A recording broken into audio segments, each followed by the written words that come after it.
네. 여기 한번 대학부 한번 손 좀 들어주세요. 한번 뒤 좀 돌아봐요. 우리 고3부 수험생부 굉장히 많아요. 우리 고3 수험생부 한번 잠깐만 손 들어주시겠어요? 손 안 뭐 반항하는 거예요? 아니, 괜찮아요? 네네. 반갑습니다. 저는 지금 대학 5부에서 섬기고 있는 이윤기입니다. 우리 목사님께서 소개해 주신 대로 저는 주일학교에서 사실 여기는 교사부터 시작을 했었어요. 2012년도, 13년도에는 고3부 교사였고 14년도에는 전도사로, 17년도에는 강도사로, 그리고 18년도에는 또 목사로 설교를 하러 오게 돼서 너무 감사했고, 그래서 이곳이 참 올 때마다 떨리면서 반가운 그런 느낌. 저만 알아요. 여러분 몰라요. 예. 근데 어제 우리 토비스 시간에 담임 목사님께서 사람의 얼굴에는 80개의 근육과 7,000개의 표정이 있다 그랬는데, 지금 여러분 보니까 정말 근육이 하나고 표정도 하나예요. 나 그런 표정 원하지 않아요. 오늘 조금만 해와 같이 밝은 얼굴로 한 7,000개까지 아니지만 10개의 표정을 좀 구사해 주셨으면 좋을 것 같습니다. 할렐루야. 네. 우리 제가 소문수 목사님과는 제가 고3으로 생각하면 제일 먼저 떠오르는 거는 작년에 신방 다니던 모습이 제일 많이 기억이 나요. 여러분 같은 경우 혹시 목사님하고 신방해 보신 적 있으세요? 싫어하세요? 아니죠. 예. 그래서 목사님과 이제 항상 우리 이승찬 목사님과 소문수 목사님께서 여러분을 찾아갔던 것처럼 저도 우리 소문수 목사님과 신방을 다녔었는데, 제 주특기가 뭐냐면은 딱 지금 1분 만에 파악이 되지 않아요? 쉬지 않고 떠들기 해요. 그리고 거기에다가 막 사람을 보면은 막 좋아서 어쩔 줄을 몰라 내가. 그러니까 목사님하고 신방 갔다 오면은 옆에 있는 우리 고3 아이가 수험생 아이, 재수생 아이가 막 목사님이 그 아이 기도 제목이 이렇고 막 하면은 목사님께서는 그냥 소울 없이 그러세요. 알고 보니까 목사님께서는 굉장히 내향적이셨고 저는 외향적인 사람이었던 거예요. 전 그 사실을 깨닫는데 한 2달이 걸렸어요. 그것도 모르고 목사님도 나처럼 말하는 걸 좋아하는 줄 알았어. 그래서 막 말하다 보면은 목사님께서 어느 순간에 지쳐 계시더라고요. 그래서 제가 그때부터 내가 조용히 해드려야 되겠다 생각이 들면서 했었지만, 작년에 제가 그렇게 신방했던 기억들이 저에게 있어서도 굉장한 은혜로 다가왔었고, 아마 여러분도 이번 1년 동안에 고3 수험생부에서의 하나님과의 만남과 또 우리 교역자 그리고 우리 교사분들과의 만남이 가장 큰 은혜의 추억으로 남아있을 줄 믿습니다. 오늘 제가 여기 이곳에 오기 전에 좀 조사를 했어요. 광운대, 덕성여대, 숙명여대, 이화여대, 중앙대, 한국외대, 세종대, 한국산업기술대, 한양대까지가 지금 오늘 이 시간 이후 1시간 이내로 혹은 오후에 논술이 있는 학교입니다. 그래서 여기 지금 중간중간 아마 자리가 많이 비어 있는 것은 아마 주님을 떠난 것이 아니라 논술 보러 갔을 줄로 믿습니다. 네. 그런데 이제 아마 여러분도 지금 이 시기가 학교도 붙지 않고 그 다음에 논술 시험이 있었기 때문에 무야무야 하면서 굉장히 흘러갔던 시간이었겠지만, 오늘 이 말씀을 들으면서 내가 이곳에 왜 왔어야 되고 또 주님과의 관계 속에서 지금 이 시기 가장 흔히 어른들이 말하죠. 수능 끝나고 이 시기 11월 말부터 2월까지는 일생 동안에 누려볼 수 없는 자유다라는 불안과 공포와 자유가 공존하는 정말 애매모호한 시기거든요. 이 시기를 여러분이 어떻게 보내면 좋을지 함께 좀 나눠봤으면 좋겠습니다. 오늘 설교 말씀 본문을 보면은 마가복음이라는 본문이 있습니다. 1장 16절부터 20절까지 목사님께서 같이 봉독해 주셨는데, 오늘 본문에 나오는 등장인물들이 있습니다. 여러분 먼저 첫 번째 등장인물 누가 나오죠? 예수님이 등장하세요. 예수님이란 분이 계신 거 아세요? 네, 제가 지금 굉장히 믿음이 약해지고 있어요. 예수님이 계십니다. 그 다음에 또 등장인물들이 있습니다. 4명의 제자가 나와요. 베드로와 안드레, 야고보와 요한. 이 4명의 제자가 나옵니다. 그리고 아주 간략하게 스토리 말씀드리면, 주님이 지나가시다가 저기에서 금을 깃고 있던 사람들에게 가서 너네들 지금 여기서 17절에 보시면 빨간색 글자로 나를 따라오라, 내가 너희로 사람을 낚는 어부가 되게 하리라 하니까 18절에서 바로 그물을 버리고 따라가는 굉장히 황당한 사건들이 나옵니다. 이 사건에 대한 의미를 한번 찬찬히 풀어갈 예정인데, 먼저 오늘 본문에 제자라는 단어가 나와요. 한번 저랑 좀 커뮤니케이션 좀 해봅시다. 여기서 우리 주일학교 다니면서 유아부부터 시작해서 영아부부터 시작해서 고등 1, 2부, 고3부까지 제자훈련 받았다. 손 드는 거 민망해. 그러면 오른쪽 눈 윙크를 해주세요. 그래요? 안 쳐다보는 건 뭐예요? 괜찮아요? 예, 지금 제자 훈련 받은 지체들이 있었을 텐데 사랑의 교회는 제자 훈련이라는 목회 철학이 정말 주님께서 우리에게 주신 대사명입니다. 그런데 그 제자 훈련 가운데서의 제자라는 단어가 큰 무게가 있고 중요성이 있는데 오늘 바로 그 첫 등장하는 제자들이 여기 있어요. 그리고 그 제자들이 과연 어떠한 사람들이었는지가 같이 나오는데 이 본문에 나오는 제자들의 첫 번째 특징이 있습니다. 만약에 여러분이 하나님을 믿기로 작정했다면은 그리고 부모님의 의지든 여러분의 의지든 아니면 종교적 박해에 의해서 우리 집엔 모태신앙일 수밖에 없어서 부모님이 강제로 떠밀었건 이곳에서 주님을 믿고 있다면은 여러분은 모두가 부름받은 제자라고 할 수가 있는데 그 제자의 특징이 있었는데 한번 말씀 보시면 16절 같이 읽어보겠습니다. 다시 한번 다 같이 읽겠습니다. 시작. 갈릴리 해변으로 지나가시다가 시몬과 그 형제 안드레가 바다에 그물 던지는 것을 보시니 그들은 어부라. 예, 다시 한번 저 좀 봐주시기 바랍니다. 지금 16절 보시면은 시몬은 베드로입니다. 시몬과 안드레가 바다에서 그물 던지는 것. 여러분 저거 이스라엘 지역이 지중해 근처에 있는데 이스라엘 지역은 길게 생겼어요. 길다랗게 생겼는데 우리나라로 치면은 한반도로 쳤을 때 평양보다 조금 더 위, 아니 평양보다 조금 더 가운데 쪽. 평양 어딘지 아시죠?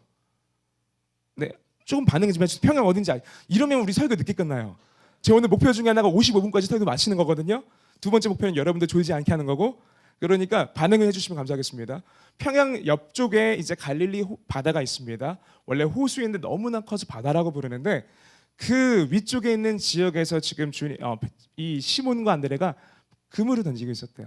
이 당시 그물은 기계로 던지는 것이 아니라 그물 끝 한 6m에서 8m 되는 그물이었는데 그물 끝쪽에다가 무게추를 다 달아놨어요. 그래서 그물이 이렇게 던지고 쫙 하면은 그물이 확 펼쳐지면서 바다에 싹 잠기는 그런 모습의 어업이었습니다.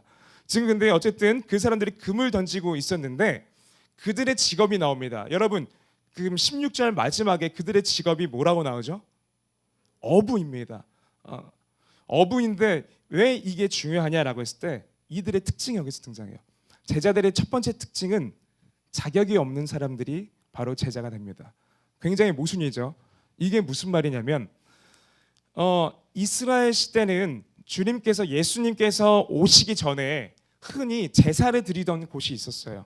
그 제사를 드리던 곳 이름을 흔히 시옷 지읒이라고 합니다. 뭐라고 할까요? 수전은 아니겠죠. 성전입니다. 성전. 거룩한 전이라고 해서 성전입니다. 그곳에서 제사를 드리고 여러분 성전이 만들어지기 예전에 광야 시대에서는 그 성전을 뭐라고 불렀을까요? 성전이 만들어지기 이전에는 성막이라는 곳이 있었어요. 그 성막에서 제사를 드렸는데 그 성막을 보면은 그 성전을 보면은 머릿속에서 그림을 그려주세요. 네모나게 예를 들어서 이게 이제 성막 안이라고 했을 때 여기가 입구고 들어가서 이 안쪽에 네모나게 가장 거룩한 곳이다 해서 지성소가 있었습니다. 이스라엘 백성들은 늘 언제나 가장 거룩한 걸 따르던 사람이었어요. 그러니까 이스라엘에서 누구든지 하나님을 아는 사람들이면 누구든지 야 여기 우리들에게 있어서 가장 거룩한 곳이 어디야? 라고 말하면 머릿속에서 뭐가 떠올라요? 지성소가 떠올랐어요. 여러분에게 요즘 가장 거룩한 곳이 어디예요? 제가 보니까 이제 수능 끝난 다음에 가장 거룩한 곳은 이불 밖은 위험해요. 이불 밖은 나가면 절대 안 돼. 내 손에는 한 손에는 핸드폰이 들려있고 어플 중에서 넷플릭스가 깔려있어요. 헤어날 수 없는 나도 큰일 날 뻔했어요. 클릭했다가 막 큰일 날 뻔했는데 이러한 넷플릭스가 깔려있는 그런 곳이 가장 거룩한 곳이 아니라 이스라엘에서는 지성소가 가장 거룩한 곳이었어요. 그 다음에 지성소에서 조금만 나가서는 성막이라는 것이 있었죠. 그 다음에 성막이 있는 지역은 어디였냐면은 혹시 예루살렘 들어보셨어요? 서울 옆은 아니에요. 예루살렘이라는 곳이 있어요. 예루살렘이 있는데 그곳이 거룩한 지역이었고 예루살렘이 있던 동네 큰 지역 이름은 유대 땅이라 불렀고 그 유대 땅 위쪽을 사마리아라고 불렀고 유대와 사마리아는 합쳐서 보통 팔레스타인 지역이라고 합니다. 우리 이과생들에게 미안한 마음이 한국지리 시간 아닌데 세계지리 아닌데 미안해요. 하지만 이 정도는 이해할 수 있을 지적 수준이 있다고 저는 확신합니다. 그렇죠? 네. 어쨌든 이스라엘 사람들에게서는 늘 가장 거룩한 것을 따라가던 민족이 바로 이들이었어요. 그런데 이들에게 있어서의 그럼 갈릴리 지역은 여러분 보세요. 한반도로 쳤을 때 예루살렘 위치는 대략적으로 광주입니다. 경기도가 아니라 전라도 광주입니다. 아래쪽이에요. 그리고 나서 쭉 위로 올라가서 갈릴리 호수가 어느 지역쯤이라고 했죠? 북한에 있는 평양 그쯤이라고 했습니다. 가깝나요, 머나요? 굉장히 멉니다. 그러니까 이스라엘 사람들이 보았을 때는 가장 거룩한 곳에서 멀리 갈수록 거룩하지 않다고 봤거든요. 그렇기 때문에 지금 이들이 있는 곳은 거룩하지 않은 지역이었어요. 거기다가 심지어 이스라엘 사람들이 유대인들이 가장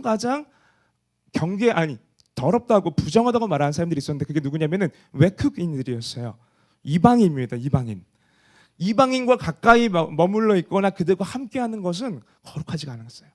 그런데 여러분 보세요. 우리나라에서도 북한이 저쪽 러시아와 접경이잖아요. 마찬가지로 갈릴리 지방도 사마리아 지역이었기 때문에 외국 사람들이 많이 왔다 갔다 하고 심지어 같이 있기도 했었습니다. 그러니까 유대 사람들이 보기에는 이 시몬과 안드레, 그다음에 야고보, 요한이 있던 이 갈릴리 지역은 굉장히 부정한 곳, 즉 더러운 곳이었습니다. 근데 주님께서는 예루살렘으로 가지 않고 거기로 먼저 가셨어요. 그리고 이 어부라는 직업 특성상 그들이 만져야 되는 것이, 그들이 잡아야 되는 것이 무엇이죠? 우리 국어사전부터 살펴볼까요? 물고기죠. 물고기들은 그런데 지느러미가 있는 것도 있고 없는 것도 있고 그래요. 그런데 이스라엘 성경에 보면 구약 부분에서는 주님께서 부정한 음식, 부정하지 않은 음식, 부정한 생물, 부정하지 않은 생물을 계속 구분을 했었습니다. 우리 선생님들께서는 얼마 전까지 아마 날마다 천년생물에서 레위기 큐티를 하셨기 때문에 아마 많이 보셨을 텐데 이 어부들은 직업의 특성상 부정한 생물들을 만질 수밖에 없어요. 우리나라에서도 예전에 조선시대 때나 이럴 때 가장 천한 직업은 뭐라고 했죠? 백정이라 했습니다. 백정이었는데 왜냐면은 가축을 죽이고 피를 만지고 하기 때문에 가장 부정하다고 했어요. 이 당시에도 마찬가지로 이 어부라는 직업은 그렇게 존경받는 직업은 아니었어요. 그렇다면 이 당시에 존경받던 직업은 무엇이었을까요? 보통 종교 지도자들이었습니다. 제사장들이나 아니면 바리새인들이나, 우리가 성경에서 바리새인들에게 막 예수님께서 독사의 새끼들아 막 그러기 때문에 쟤는 나쁜 사람인가 봐 하는데 아니에요. 굉장히 존경받던 사람이었어요. 그런데 주님께서는 그들에게 찾아간 것이 아니라 가장 부정하다고 혹은 자격이 없는 것처럼 보이는 사람들에게 먼저 찾아가 주셨습니다. 그리고 그런 사람들을 제자를 불러주셨어요. 여기서 제가 질문 드리겠습니다. 왜 그랬을까요? 왜냐하면 그 당시 종교 지도자들에게는 혹은 이 예루살렘이 가까워지면 가까워질수록 유대인들에게 있었던 머릿속의 생각 중에 하나가 나는 자격이 있는 사람이야. 나는 세상 사람들 누가 보더라도 나는 괜찮은 사람인 것 같아. 이 정도면 갖출 건 다 갖췄어 라는 마음이 가득했습니다. 여러분, 하지만 주님께서는 그 사람들의 마음속에서 그러한 생각을 보시면서 뭐라고 하시냐면은 죄라고 하십니다. 우리들의 마음속에도 죄가 있을까요, 없을까요? 있습니다. 제가 여러분에게 죄가 있다는 증거를 하나 대드릴게요. 수능 끝난 날 저녁에 한번 진짜 고민을 한번 해보세요. 기억도 벌써 안 나겠지만 수능 끝나고 수능 고사장을 나오던 그 찰나에 마음속에서 감격과 환희와 보람을 차서 주님이라고 외쳤던 사람이 있었나요? 저희 그렇게 약간 이처럼 보지 마세요. 그런 사람들은 아마 없었을 겁니다. 대부분 시험장 나오면서 어떤 생각이 들죠? 아니, 어떤 마음이 들었나요? 그냥 딱 이 한마디죠. 그리고 저도 기억이 납니다. 저는 좋아하는 영화를 보통 2-3번씩 보거든요. 그래서 제가 가장 감명 깊게 봤던 영화는 라이온 킹이었어요. 그래서 라이온 킹에 나왔던 그 심바와 무파사 아빠의 정말 부자 간의 그 사랑을 보면서 정말 감동을 받아서 그건 진심으로 한 5번 이상을 봤어요. 근데 저도 수능 역시 너무 좋았어요. 이런 시험을 어떻게 한 번만 볼 수 있어? 나는 2번이나 봤어. 그래서 이 수능을 한 번만 보기엔 너무 아까운 거야. 그래서 2번 봤어요. 그런데 이제 이 수능을 보면서 저는 그래서 고사장을 2번 나왔거든요. 근데 2번의 감정은 첫 번째 현역 때는 시험장 들어가면서 진짜 얼마나 막 거창하게 들어갈지 그날 아버지 어머니 앉으세요 하고 막 큰절하고 시험장 갔거든요. 그러고 나서는 탐구 시간에 졸았어요. 그러고 나서 이제 죄송한 마음을 안고 2번째 시험 볼 때는 그냥 가벼운 마음으로 가서 시험 보고 왔었습니다. 어쨌든 수능 보고 나왔던 여러분의 마음은 대부분 좀 허탈함 혹은 허전함, 그리고 누르기 싫지만 누를 수밖에 없는 등급 컷 확인, 그 마음들이었을 것 같아요. 여러분, 우리들의 마음속에서 왜 그렇게 무엇인가 목표를 이루고 났을 때 갑자기 뻥 하고 뚫려버리는 마음이 왜 될까요? 그거를 우리 심리학적 용어로는 공허라고 부르거든요. 그 공허라는 마음은 하나님께서 그 마음속에 원래 만들어놨던 디자인이 있었는데 그 디자인이 깨져버려서 생긴 게 바로 공허예요. 그러니까 여러분이 만약에 지금 수능 끝났는데 막 감격에 차 있거나 보람에 찬 것보다는 지금 집에 가서 웹툰 무슨 요일마다 올라오는 거 지금 체크하면서 보고 있고, 또 엄마 잔소리 피해서 PC방 가거나 아니면 엄마에게는 잠깐만 논술 공부하러 갔다 올게 하지만 논술로 하는지 아닌지는 주님만 아시죠. 그리고 지금 뭐 운전면허 시험 볼까 아니면 논술 공부할까, 내가 대학부는 갈 수 있을까, 뒤에 대학부 언니 오빠 형 누나들 있지만 저게 나의 부서가 될지 안 될지 난 아직도 모르는데, 그런 마음으로서 지금 불안해하고 있는 그 마음들이 바로 공허라고 불러요. 그게 바로 우리 죄인의 특성입니다. 그러니까 우리는 여기서는 그 누구도 이 공허함에서 벗어날 수가 없어요.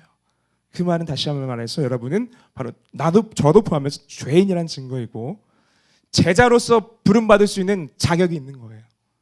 다시 말해서 주님께서는 그 마음속에 뻥 뚫린 감정이 있는 사람들에게 너 내 제자 될 수 있어라고 말씀하세요. 단 종교 지도자들에게 어떤 마음들이 있었냐면은 저는 괜찮아요. 나 이 정도면 됐어요. 나 이 정도면은 자격이 있습니다. 세상 사람들이 보았을 때도 갖출 것 다 갖췄고요. 가족들이 보았을 때 누가 너무나 떳떳하게 자랑할 수 있는 아들이고 딸이고요. 심지어 저 가말리엘 문화예요. 바울이 자랑했던 거죠. 저 스카이 출신이라니까요. 저 수시임이 다 붙었다니까요. 자랑하던 마음들이 바로 종교지도자들의 마음속에 꽉 차 있었습니다. 그런데 주님께서는 그래서 이랬던 자기 의로움으로 가득했던 사람을 찾아간 것이 아니라 바로 제자들을 찾아갔어요. 제자들의 마음속에서는, 아니 베드로와 이 안드레 마음속에서는, 야고보와 요한 마음속에서는 누가 봐도 내 마음, 나는 자격이 없을 것 같아. 세상이 봤을 때도 나는 자격이 없는 사람이야. 그 마음이 가득했었습니다. 낮을 대로 낮아져 있었어요. 그런데 주님께서는 오히려 그들에게 가셔서 내가 너를 제자로 택하겠노라 라고 말씀해 주십니다. 사랑하는 우리 대학부로 미안해요.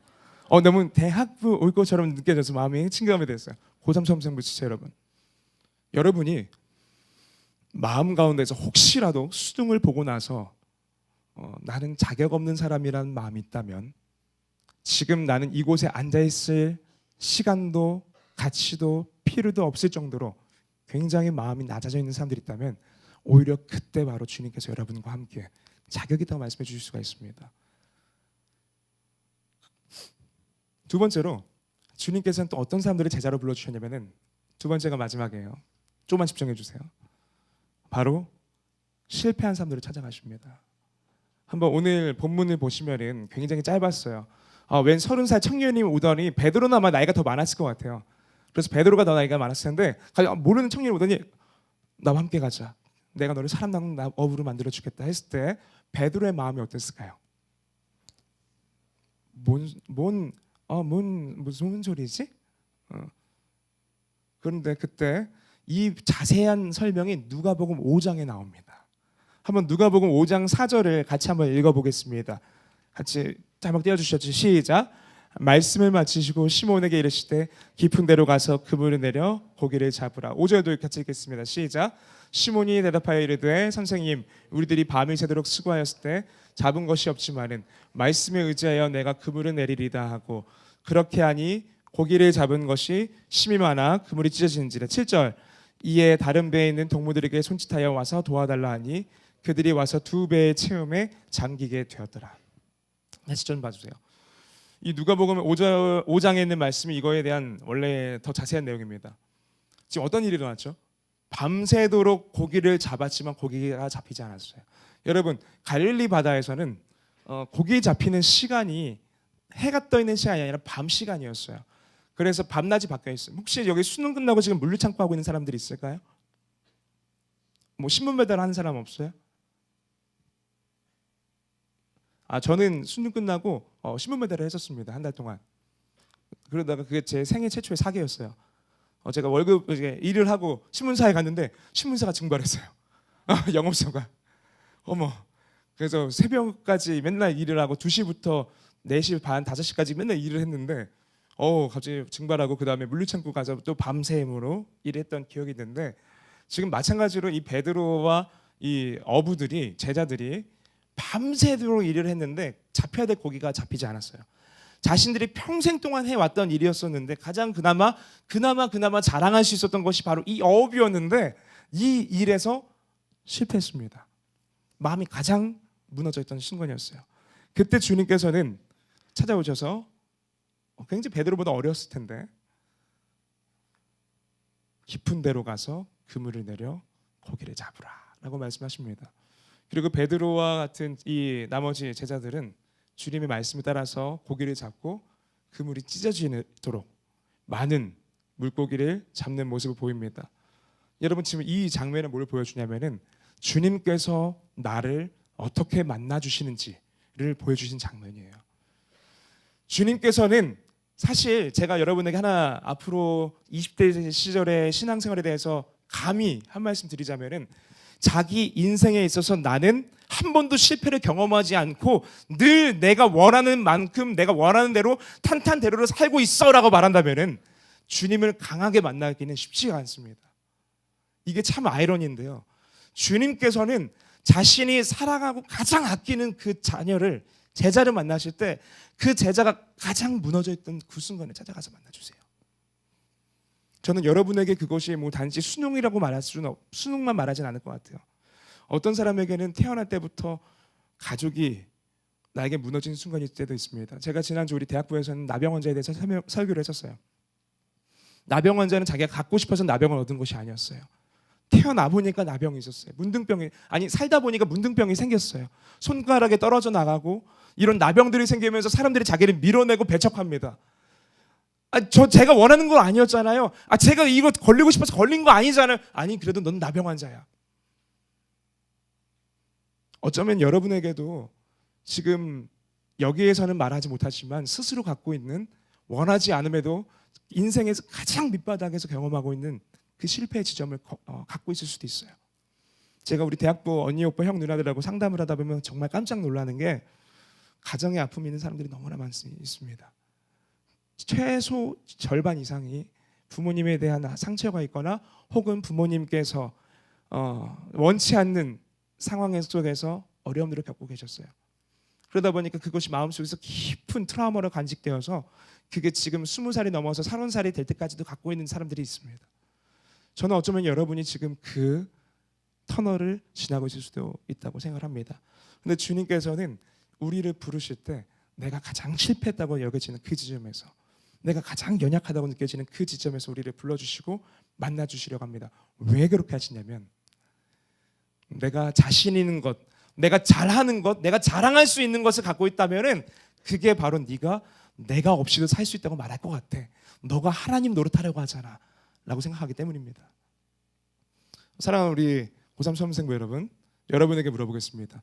여러분이 지금 이곳에서 혹시 자랑하고 싶은 것이 있을지 모르겠지만 여러분 인생에서 하나님 없이도 나는 이것만은 괜찮아, 나는 이번 논술만은 괜찮은 것 같아, 나 하나님 없이도 친구 관계는 괜찮은 것 같아, 내가 하나님 없이도 대학 전공 정하는 건 괜찮은 것 같아, 내가 하나님 없이도 교회 다니는 거 괜찮은 것 같아 생각하고 있다면 주님께서는 어쩌면 여러분이 겪게 되는 그 어려움을 통해서 거기에서 낮아진 마음을 갖게 해주십니다.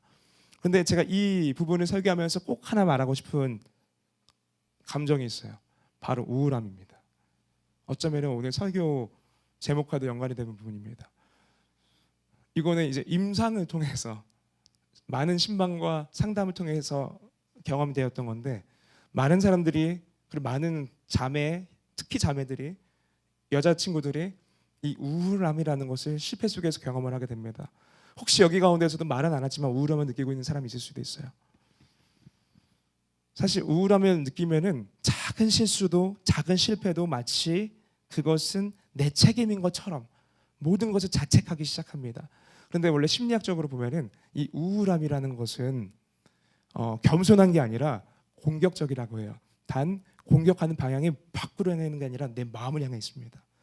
그러다 보니까 우울하면 우울할수록 더 내 마음은 찢어지는 거예요. 그 감정을 즐기다 보면 내 마음속에 여기서 헤매고 있을 때 내 마음은 더 갈게 찢겨지는 게 바로 우울함입니다. 그런데 물론 적당한 수준의 자기 비판적 사고는 괜찮아요. 이번 수능 보고 나서 나 이번 수능 나 보고 났는데 막 하나도 어렵지 않네? 나 좀 찾아와 주세요. 둘 중에 하나죠. 정말 성적이 마음들의 마음에 맞게 나왔던가, 아니면 둘 마음 시험에 마음이 없었던가. 저는 현역 때 이 마음이었어요. 굉장히 올림픽 정신을 갖고 있었습니다. 나 끝까지 완주했네. 화이팅, 윤기 잘했어. 그런데 그러다가 현역 끝나고 나서 어머니랑 울었어요. 제가 2월 14일 날 재수학원 등록하고 17일 날 학원 다니기 시작했는데 전문대 갈 성적도 안 나왔었습니다, 당시에. 그러다 보니까 어머니께서 제 방에 방문을 똑똑 녹하고 들어오셔갖고 딱 한마디 물어보셨어요. 윤기야, 너 후회하지 않을 수 있게 공부했니? 물어보는데 제 눈에서 정말 하염없이 눈물이 흘렀어요. 네라고 대답할 수 없었거든요. 그리고 나서 그날 이후로 제가 컴퓨터를 버리고 TV를 버리고 재수학원에 들어왔어요. 그리고 나서 제 인생에서 또 재수하다가 한 번 더 울었었습니다. 그게 언제냐면은 6월 평가 직전이었는데, 근데 부모님께서 그냥 격려 차원에서 이렇게 말씀해 주셨어요. 윤기야, 너 재수했으니까 한 번 더 하니까 우리 아들 스카이는 갈 수 있겠네, 그러세요. 처음에는 저도 그런 용기를 갖고 시작했었는데, 그게 어느 순간에 장남이었던, 장손이었던, 그리고 가정 형편이 제가 어렵거든요. 한 달에 100만 원씩의 등록금이, 학원 등록비가 제 마음을 너무 짓눌렀어요. 그러다가 어느 날은 학원에 도저히 갈 마음에 힘이 없어갖고 그냥 방에 앉아 있었는데 엄마가 와서 윤기야 왜 학원 안 가니 하는데, 저도 모르게 눈물이 팡 터지면서 엄마 나 힘들어, 이제 그만 좀 부담스럽게 할 수 없어? 라고 엄마에게 말을 하면서 엄마도 울고 저도 울고 그렇게 했던 시간이 있었습니다. 어쩌면 여러분도 지금 이 수능 끝나고 난 다음에 굉장히 애매모호한 시기 가운데서 우울이라는 감정, 즉 내가 무엇인가 있어야 되고, 특히 누군가에게, 특히 부모님께 그 마음속에서의 만족하는 조건을 드리지 못했을 때 사랑받지 못한다는 마음이 있을 수가 있습니다. 그리고 그것이 여러분을 계속 짓누를 수 있어요. 근데 그 마음은 어쩌면 여기서 끝이 아니라 대학 가서도 동일합니다. 예뻐져야 돼, 잘생겨져야 돼, 조건이 있어야 돼, 학점이 있어야 돼, 친구들 메고 다니는 가방은 나도 메고 다녀야 돼, 애들 해외여행 한 번씩 가니까 나도 가고 싶은 마음, 좋은 학교 갔을 때, 좋은 직장 갔을 때 그것들이 있어야지만 나는 사랑받을 수 있어. 그 마음이 있을 수가 있어요. 어쩌면 여기 뒤에는 우리 대학부 언니 오빠 형 누나들도 그걸 누리고 생각하고 있을 수도 있습니다. 그런데 주님께서는 그때 오셔서 뭐라고 하시냐면은, 나는 너가 성공해서 너에게 온 것이 아니라 지금 네가 가장 실패했고 약하기 때문에 내가 너에게 찾아왔어. 나는 네가 고기를 잡아서 내가 여기서 너를 붙잡는 것이 아니라 가장 무너져 있기 때문에 이곳에 왔어. 왜냐하면 너는 네 자체로 가장 소중하단다. 왜냐하면 나 예수 그리스도가 너희를 위해서 죽었어. 너희들의 가치는 너가 갖고 있는 조건에 따라 매겨지는 것이 아니라 내 피값에 의해서 결정되고 있어. 네가 아무리 낮아지고 있는 그 순간에도 내 피값이 있다면은 네는 내 피값 덩어리야. 나 예수의 가치란다. 그 세상 어떤 자격도 조건도 너의 값어치를 매길 수가 없어. 가치를 매길 수가 없어. 속지 마. 주님은 우리에게 이렇게 말씀하실 수도 있습니다. 사랑하는 우리 고3 수험생부 여러분, 설교를 마무리해야 되는데 제가 감명 깊게 봤던 드라마 한 장면 얘기를 하나 하고 끝낼게요. 오늘 아침에 우리 와이프랑 같이 오다가 문득 떠오르는 거였어요. 제가 아내를 데리고 같이 모셔드리면서 오거든요. 네. 그런데 이제 오늘 설교 얘기를 했어요. 우리 아이들에게 이런 설교를 할 것 같고 이런 내용들을 전할 것 같아라고 하니까 그 응답하라 응칠이 아세요? 예, 응칠이 장면을 얘기해 주더라고. 근데 저도 그 장면을 봤었거든요. 딱 스쳐가더라고요. 덕선이 누군지 모를 수도 있어요. 덕선이라는 등장인물이 있는데 그 자매님이 아버지랑 대화를 해요. 수험생이었어요. 근데 어떤 대화를 하냐면은 우리 성동일 씨가 아빠인데 우리 딸 꿈이 뭐야? 물어보니까 아빠 난 꿈이 없어. 바보 같지, 한심하지 그래요. 대학에 대해서 자신 없습니까? 그 아버지가 전라도 아따 뭐 있단 게 그딴 게 뭐 있단 게 필요 없어야. 나도 네 나이 때 꿈 하나도 없었단 게 괜찮아. 아빠는 꿈이 뭐야? 나는 그냥 우리 덕선이랑 우리 내 자식 새끼들이 건강하고 잘 자라면 난 그게 내 꿈이요. 어쩌면은 예수님께서도 여러분에게 오셔서 여러분에게 무엇을 요구하지 않을 수가 있어요. 네가 무엇을 갖고 있어서가 아니라 네가 무엇을 해내기가 아니라 나는 그냥 너가 나와 함께 있는 것, 그것이 나의 가장 큰 소원이자 꿈이란다 라고 말씀하실 수가 있습니다. 우리 사랑하는 고3 수험생부, 혹시 오늘 이따가 오후에 논술 보러 가는 지체들이 있다면은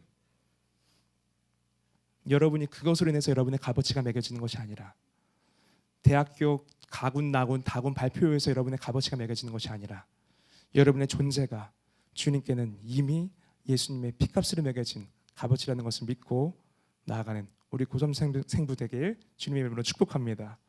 기도하겠습니다. 아버지 하나님 감사합니다. 우리 예수 그리스도께서 제자들을 불러주실 때 자격이 없는 자들에게 찾아가셨고 실패한 그들에게 찾아가셔서 그들이 무엇을 이루어서가 아니라 그냥 그들이 무너졌던 그 자리 가운데 하나님의 부르심이 있었을 줄로 믿습니다. 이 자리 가운데에서도 만약 나의 가정이 나의 미래가 불투명하여 마치 실패했다고 느껴지고 자격이 없다고 느껴진 자들이 있다면 주님께서 그들 마음 가운데 임하여 주시사 너는 내 딸, 내 아들이란다 라는 음성을 통하여서 다시 한번 그들의 마음속에서 주님의 사랑을 느끼게 하여 주시옵소서. 감사합니다. 예수님 이름으로 기도합니다. 아멘.